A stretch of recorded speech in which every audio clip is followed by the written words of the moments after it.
ஐயோ அப்பா வந்துட்டாரு. பா என்னப்பா எங்களுக்கு முன்னாடி வந்துட்டுக்கிற?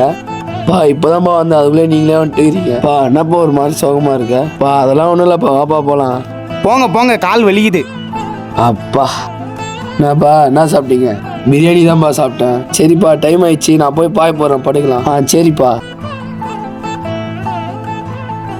வாப்பா வந்து படுப்பா. சரிப்பா.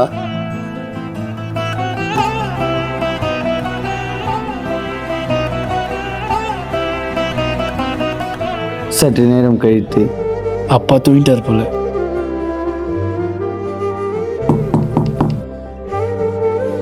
இந்த சனியனுங்களுக்கு வேற வேலையே இல்லை.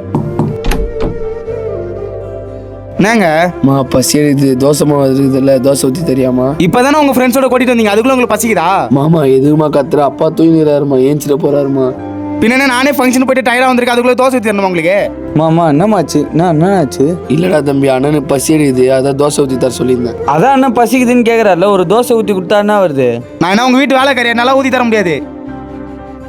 நான் என்னை மன்னிச்சிருண்ணா. டேய் நீ எதுடா மன்னிப்புலாம் கேட்குற? இல்லைண்ணா, பேசுனது எனக்கே கஷ்டமாயிடுச்சு. நான் ஒன்றா தோசை ஊற்றி தரட்டா? இல்லடா பரவாயில்ல விடு. நான் உனக்கு ரொம்ப பசிக்குதுண்ணா, என்ன வந்து கூப்பிடுண்ணா, நான் தோசை ஊற்றி தரேன். அப்பா எழுப்பாது, நான் ஒரே டயரில் பத்துன்னு இருப்பாரு, சரியா? சரிடா.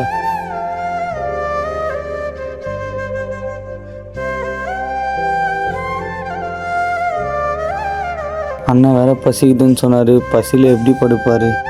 மனசே கேட்க மாட்டுது. சரி போவோம்.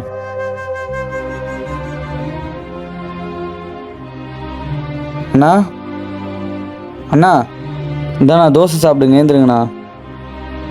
நீ எதுக்கு அதெல்லாம் பண்ற? அதெல்லாம் ஒன்றும் இல்லைண்ணா, இந்தாண்ணா சாப்பிட்ண்ணா.